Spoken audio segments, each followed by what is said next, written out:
Україна.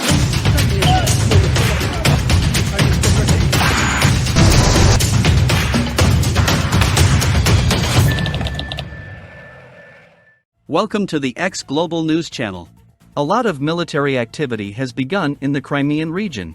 After the critical statements of the leaders, the violence of the clashes in the south and east has significantly increased. Russia is preparing for a new mobilization. Kiev's first plan is to seize Crimea. The President of the United States Biden announced that he could start negotiations with Putin on ending the war in this process. The response from Biden came quickly. After the announcement, the Pentagon signed a new contract for the production of the latest HIMARS, which will mostly be sent to Ukraine under the Lend-Lease program. After the announcement, tensions rose as never before. The General Staff of Ukraine told in detail about the number of Russian losses. The Russian army is losing more and more. The beginning of the operations of the Ukrainian army on the southern front caused large movements in the Crimea region. The Russian army began to withdraw its soldiers and evacuate officers, engineers, and doctors from the area. The fact that the AR-66 highway was under the control of the Ukrainian army, which is why the largest Russian supply routes in the south and east failed. The Russian army may soon completely turn off course. While work continues on the eastern front, Ukraine's goal is Crimea. Vladimir Zelensky repeated his words that crime will be brought under control. The Kremlin wants to continue the war. Throughout the day, very critical statements were made with the beginning of the operation of the Ukrainian army. In the morning, the Russian army lost another 654 soldiers, according to the statements of the Ukrainian military headquarters, in one day. Violent clashes occurred both in the southern and eastern directions. Today, the Russian army has lost 2 tanks, 7 armored vehicles, 1 howitzer, 2 helicopters, 3 unmanned aerial vehicles and 22 fuel trucks. In one day, in addition, the Russian army lost another 1 military aircraft during reconnaissance and training flights. Russian troops suffered the greatest losses in the areas of Bakhmut and Estuary. On the other hand, the Ukrainian army began conducting operations to the east of the neighbor. With the withdrawal of Russian troops, Ukrainian artillery and missile units west of Kherson attacked Russian military equipment, which led to the destruction of the defensive lines of Russian troops in the region. To put it mildly, it is claimed that the Ukrainian army can launch a ground operation at any time. As a result of operations conducted on the eastern front, the Ukrainian army captured the AR-66 highway, which runs from north to south. For a long time, the Russian army used this road for supply and transportation, the largest supply route used by Russia. It is currently under the control of Ukrainian forces. In this process, the Russian army suspended supplies from the eastern front to the south for some time.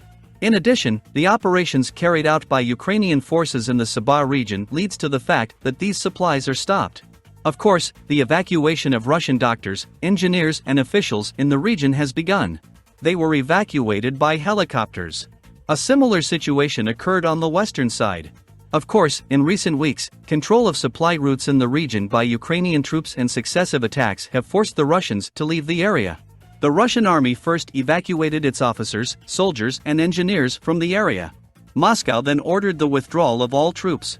The same events began to take place in the east. The need for the Ukrainian army to continue its attacks. About 40,000 cannonballs are produced every day. In addition, Russian troops advancing south from the eastern front have seized Russia's main supply routes. Experts of the Russian armed forces believe that in the future Russian troops will be withdrawn from the Zaporizhzhia nuclear power plant. It is believed that the west of the region will be liberated soon, because Russian troops in the Zaporizhzhia region are being withdrawn from the region and moving many systems in the region to Russian soil. In addition, Moscow began sending a large number of soldiers to the Crimea. With the new mobilization announcement, Moscow will send more than 70% of its troops to Crimea. In this case, it is assumed that the Ukrainian army will conduct operations in Zaporizhzhia. If the Ukrainian army captures Melitopol, then direct attacks on the Crimea can be carried out. Russia has begun to build up forces on the attacked Crimea.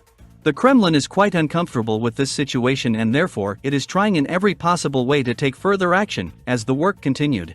The President of the United States Joe Biden made very critical statements regarding the negotiations. U.S. President Joe Biden and French President Emmanuel Macron held a joint press conference. After their meeting at the White House, the leaders reaffirmed NATO's support for Ukraine and Russia's war in Ukraine and that they would continue to work closely together. France is one of our strongest partners and most talented allies. We share the same values and continue to overcome the support of Ukraine.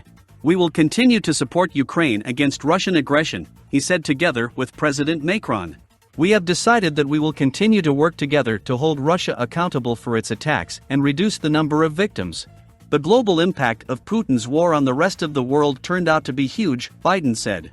Biden said he was willing to talk to Putin if he wanted to end the war, saying he had no immediate plans to contact Putin, but he was willing to talk to Putin if he slipped away to end the war, Biden said. The only logical way to end this war for Putin is to withdraw troops from Ukraine. If he decides to find a way to end the war, I am ready to talk to him, Biden said, but it seems that he will not do it, because Vladimir Putin does not establish peace and statements have been received from the Kremlin.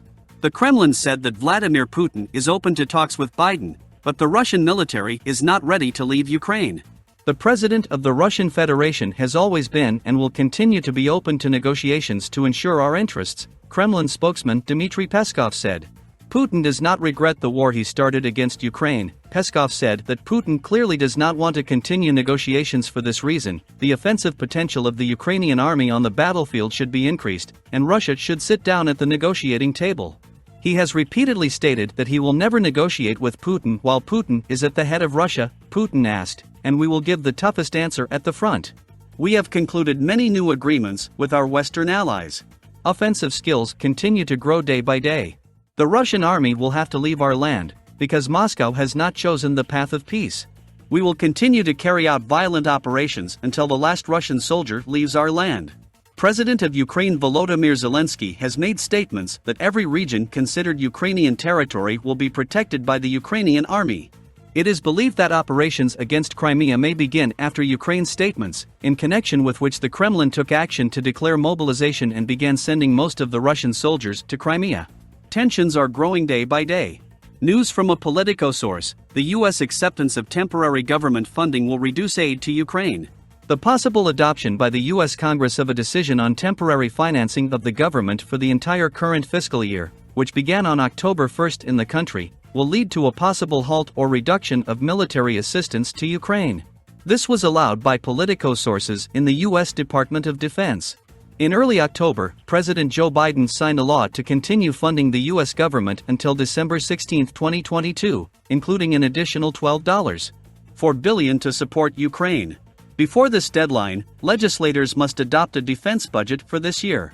However, if the members of the parties cannot agree, the Congress may also adopt an initiative to temporarily finance the government for the entire current fiscal year.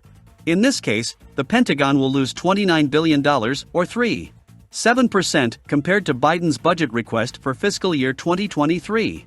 McCord explained that the initiative will lead to the suspension of military assistance to Ukraine, which goes through the Pentagon, including the shipment of ammunition. According to him, in the spring, the department will run out of money allocated earlier by Congress to support Kyiv. We have come to the end of another video. You can like the video. You can support us by subscribing to the channel. I wish you all happy days. See you soon.